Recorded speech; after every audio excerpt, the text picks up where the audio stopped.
কৰি আপোনালোক সকলোকে মোৰ চেনেললৈ স্বাগতম জনাইছোঁ।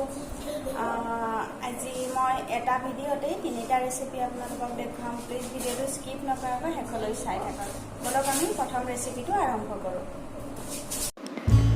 এয়া প্ৰথম ৰেচিপিটো হৈছে ৰুটি। সফ্ট আৰু কোমল ৰুটি কেনেদৰে বনাব পাৰি মই সেইটোৱে আজি আপোনালোকক দেখুৱাম। এয়া আটাখিনি মই একেবাৰে উতল অহা গৰম পানী দি মাৰি ল'ম। এয়া দেখিছে মই অলপ অলপকৈ পানী দি পেলাই আটাখিনি গোটেইখিনি আটাতেই পানী মিলাই ল'ম। তাৰপিছত ভালদৰে মাৰি ল'ম। এয়া দেখিছে ভালদৰে মই মিলাই লৈছোঁ। এখন কচলি দি মিলাইছোঁ কাৰণ হাতেৰে চুব নোৱাৰি, বহুত গৰম হৈ থাকে। উতলা পানী দিছোঁ যিহেতু। এতিয়া মই ঠাণ্ডা পানী বাতি এটাত লৈ লৈছোঁ আৰু সেই বাতিটোত হাতখন তিয়াই পেলাই আটাখিনি মাৰি ল'ম ভালদৰে। যিহেতু বহুত গৰম হৈ আছে সেইবাবে মই পানী অলপ অলপ হাতখন ভিজাই পেলাই এনেদৰে মাৰিছোঁ। এয়া দেখিছে মই এনেদৰে পানীত তিয়াই হাতখন তিয়াই মই এনেদৰে মাৰি আছোঁ।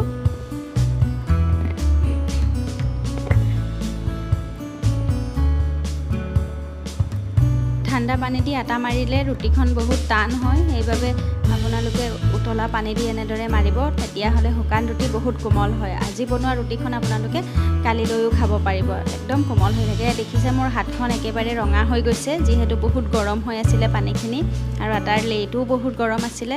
মই এতিয়া অলপমান ৰিফাইন তেল এনেদৰে গোটেইখিনিতে দি পেলাই ভালদৰে পুনৰ মাৰি ল'ম। আৰু এইখিনি লেইখিনি মই 10 মিনিট বা 15 মিনিটৰ কাৰণে নাৰাখোঁ।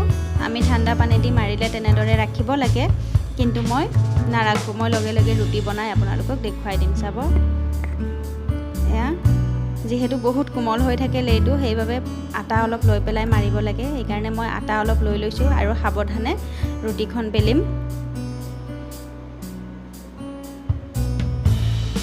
আটা ছটিয়াই পেলাই এনেদৰে ৰুটিখন বহুত সাৱধানে মই বেলিছোঁ, নহ'লে এৰাই যাবগৈ, কাৰণ বহুত কোমল এই ৰুটিখন। মানে আপুনি ফ্ৰিজত থৈ পেলাইও খাব পাৰে, একেবাৰে কোমল হৈ থাকে। এবাৰ বনোৱাৰ পাছত দ্বিতীয়বাৰ যদি আপুনি গৰম কৰি খায় তেতিয়াও কোমলেই হৈ থাকে, একেবাৰেই টান নহয়। এইটোৱে আচলতে ৰুটি বনোৱা চিক্ৰেট হয় মোৰ।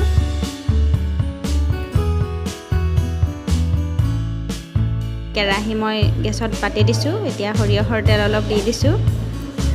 সৰিয়হৰ তেলখিনি গৰম হোৱাৰ পিছত ইয়াত মই গোটা জিৰা অলপ দি দিছোঁ আৰু ইয়াত দিম পিঁয়াজ, জলকীয়া, আদা, নহৰু মিহি মিহিকৈ কাটি লোৱা, সেইখিনি দি দিম তেলত। আৰু বিলাহী এটাও দি দিম। এয়া তেলত আদা, নহৰু, পিঁয়াজ, জলকীয়া কাটি লোৱা সেইখিনি দি দিছোঁ। এতিয়া অলপ লৰাই ল'ম। এতিয়া ইয়াত মই বিলাহীখিনিও দি দিছোঁ। পুনৰ লৰাই ল'ম। এইটো অলপ ইউনিক ৰেচিপি হয়, আপোনালোকে ট্ৰাই কৰিব, খাবলৈ খুব টেষ্টি হয়। এতিয়া ইয়াত মই অলপ সোৱাদ অনুযায়ী নিমখ দিম।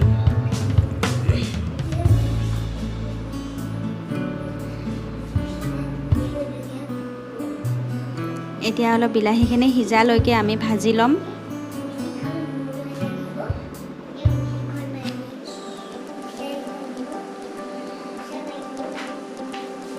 অলপ সময় এনেদৰে ভাজি ল'ব লাগিব।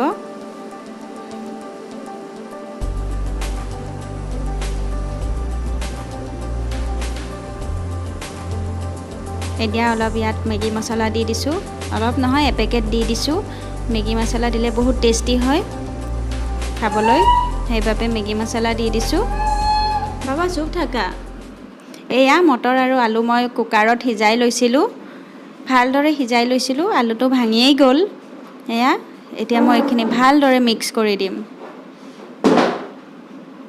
মই ইয়াত পানী একেবাৰেই ব্যৱহাৰ নকৰোঁ। আমি সাধাৰণতে ঘুগুনি বনালে পানী ব্যৱহাৰ কৰোঁ, কিন্তু ইয়াত মই পানী একেবাৰেই ব্যৱহাৰ নকৰোঁ। এইখিনি ভালদৰে লৰাই দিছোঁ। এতিয়া এখন হেতাৰে মই এইখিনি ভাঙি দিম, মটৰবিলাক ভাঙি দিম। পনীয়া ঘুগুনিটো বা থেপথেপীয়া ঘুগুনিটো একচুৱেলি খাবলৈ মোৰ ইমান ভাল নালাগে বাবে মই এনেদৰে বনালোঁ আৰু আপোনালোককো ৰেচিপিটো শ্বেয়াৰ কৰিলোঁ। এয়া ৰুটিখন দেখিছে কিমান কোমল হৈছে। মই ছিঙি পেলাই দেখুৱাই দিছোঁ, এখন হাতেৰেই মই ছিঙিছোঁ, বহুতেই কোমল হৈছিলে।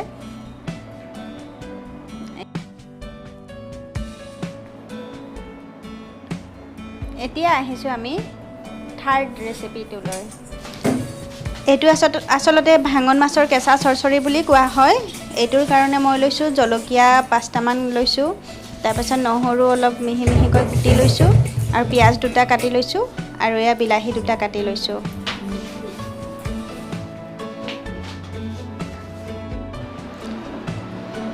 এতিয়া মাছকেইটাত পিঁয়াজ, নহৰু, জলকীয়া আৰু বিলাহীখিনি একেলগে দি দিছোঁ।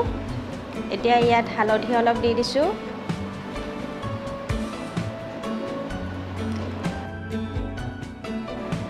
এতিয়া অলপ সৰিয়হৰ তেল দি দিম। সৰিয়হৰ তেল অলপ সৰহকৈ দিব লাগে। এতিয়া আটাইখিনি ভালদৰে মিলাই ল'ম। এনেদৰে আটাইখিনি মিলাই লৈ ইয়াত অলপ পানী ব্যৱহাৰ কৰিম। মিলোৱা হৈ গ'ল। এতিয়া ইয়াত অলপ পানী দি পেলাই নিমখ অলপ দি দিছোঁ। দি এইখিনি আকৌ এবাৰ ভালদৰে লৰাই গেছত জুইটো মিডিয়াম টু ল' ৰাখিব। ফাৰ্ষ্টতে জুইটো বঢ়াই দিব, যেতিয়া উতলিব তেতিয়া জুইটো একেবাৰে কমাই দিব। আধা ঘণ্টাৰ পিছত এইখিনি হৈ যাব। খুবেই টেষ্টি হয়। মই মাছৰ কেঁচা কেতিয়াও নাখাইছিলোঁ আগত, কিন্তু এইটো এবাৰ যেতিয়া খালোঁ খুব ভাল লাগিছিলে খাই। সেইবাবে এতিয়া মই ভাঙন মাছৰ এনেদৰে বনায়েই খাওঁ। আপোনালোকে যদি কেতিয়াও এনেদৰে নাই খোৱা তেনেহ'লে এবাৰ ট্ৰাই কৰিব, খুব টেষ্টি।